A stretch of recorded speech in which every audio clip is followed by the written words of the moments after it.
Today, Precarious plays Ratchet and Clank.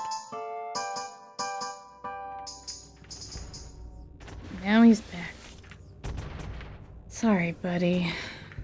We'll do our best. Just don't get blown up this time. I know I left you over there, but... Maybe say something. Stick up for yourself. Don't let me blow you up so easily. No, shh. I need them. I need them to follow me blindly, because otherwise we can't achieve our goals. Jesus, what? I'll keep them safe, but damn. Don't give them freedom? Okay. I think this worked better last time. Tag, run away! Follow me! Oh. Yep, see, that was the mistake. I left him alone. Can't leave you guys alone for 5 minutes? So 2D weapons. Yes, 2D weapons. I can tell you straight away, with only minimal hesitation, bullets that bounce usually work better in 2D. Oh yeah, like in They're way Chariot? fun. Oh yeah, that's a great example, actually. Unfortunately, that box blew that guy up a little bit. Just a little, though. He's back. He's fine now. And it's definitely him and not just like a replicated copy of him. Guys, okay. It's probably the exact same one, because after it was blown into scrap and bolts, the core part of every robot, they put it back together from the same ones. Is it the same robot if you build it out of all of the same bits? I will not pretend to know about the workings of robot sentience. How about that? I'm just not going to make any predictions. You know what? I'll come back to the weapons thing. Battlestar Galactica. Yes. That's one thing that I was never sure how I felt about. I was never sure if I was okay with the explanation that. You remember how some of the Battlestar Galactica, the newer one, spoilers. Yes, lots of them, I'm sure. You know how the ships, like the fighters. Yes. Are you talking about the Cylon. The Cylon. I'm sorry, I was about to use a racial slur. The Cylon fighters, yes. They had individuality, and whenever they would die, it was still traumatic for them, and they would grow vengeful and nasty. And there was that one, like, really good one. Yeah. That was its exterior was all messed up. Yeah. I remember that one. I don't know.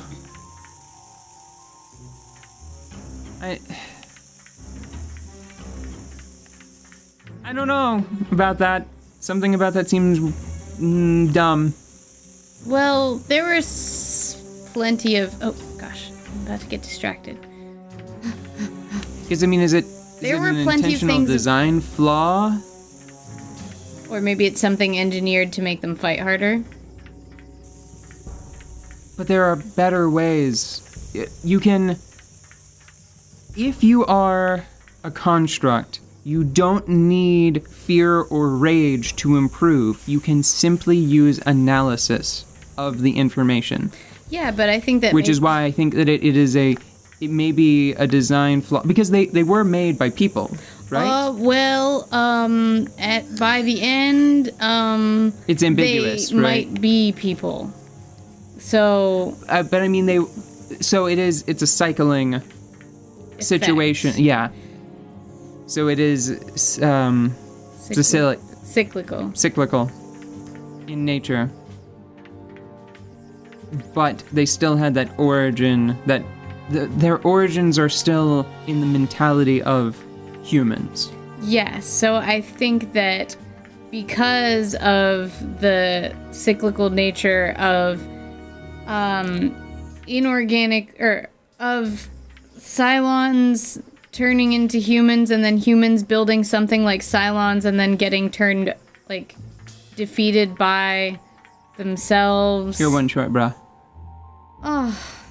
Can you put those in and then... Yeah, I think so. Damn it. Alright, dudes, I'll be back. You guys party in there for a little while. Ugh. I hate that puzzle, man. But yeah. So, I think that because... they're... Yay, friend!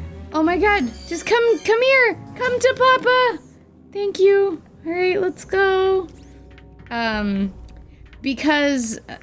of the cycling nature of Battlestar Galactica, humans to silence, to humans to silence, to humans to silence, and so on. And so on. Cylons aren't really just Cylons, they're humans, so they're susceptible to rage and, you know, things like that. So they're not truly inorganic, so it's not... Well, their basis isn't inorganic. Yeah. That just feels like effectively a design flaw because I feel like only a really conceited human would go, oh yeah, fear is definitely the easiest, best, most effective way of learning stuff. Yeah. Instead of just fucking looking at some numbers and figuring shit out.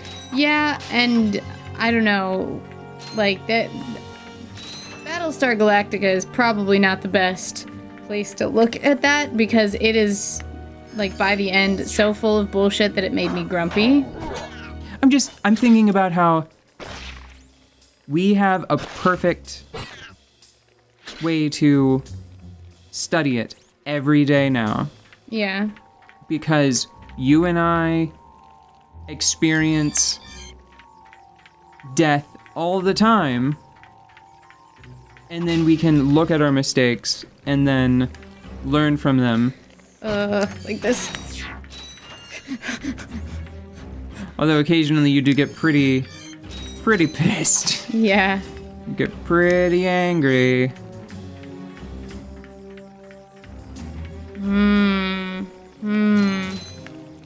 Get him. Don't forget, you can punch too. Yeah. I'm not doing as well on this one right now as I have been.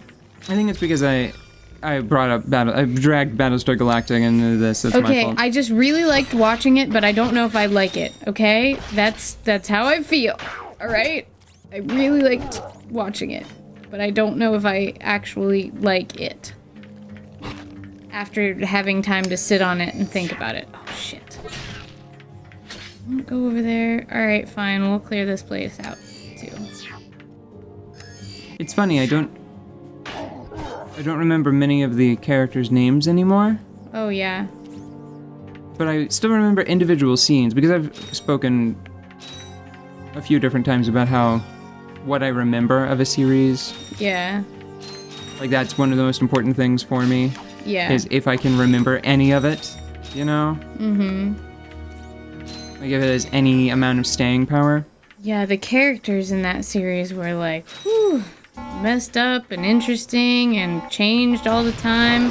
And if you were to look at a character from the first episode and then see them again in the last episode, the transformation is immense and very lifelike, which is cool. Although, occasionally it did feel like it felt like they were like drawing names out of one hat and then motivations and emotions out of another. Yeah, that's true. And then just sort of like slapping them on a table. That's Especially true. Apollo. Apollo never, like I love Apollo.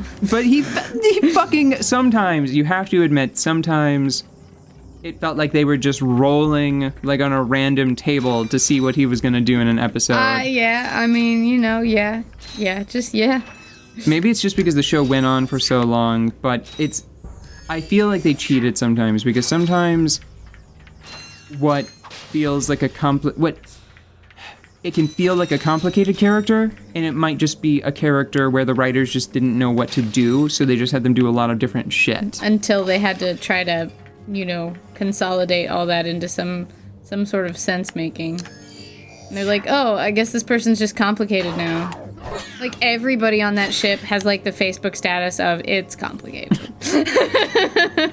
Like, seriously. About themselves, about each other, about the ship. About the world, or, well, about the space that they inhabit. About Spacebook. About who has crushes on what and who. And if the whats are whats, and if the whos are even whos, oh man, it gets real.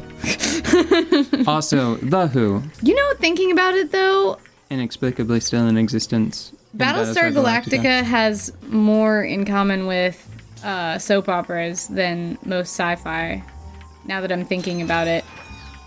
Because everybody's like sleeping with each other and betraying each other and having babies and illegitimate children and all kinds of nonsense. You know, I have to say, That might be why I don't like it. I just liked watching it. I think that some of the moments in the series that I remember most clearly and thus most fondly are moments of dramatic conflict and tension between Starbuck and Apollo. Yeah. Like, that's what I remember most from the series. Starbuck is my favorite, except for Apollo's my favorite, except for Starbuck is my favorite, except for Apollo's my favorite. I think even after all of the bullshit that happens at the end of the show with her Yeah. character, I still think that Starbuck might be my favorite. Just because, okay, so the two moments that I remember from the show most clearly are the time that the two of them boxed the shit out of one another. Yeah, that was really good. And the time Starbuck had to go dual-wielding, like, gun diving into a bar to try to defuse a hostage situation. Yeah. And shot Apollo. Yeah. Like, seriously. Like, Yeah. life-threateningly. Oh, good times. Good times.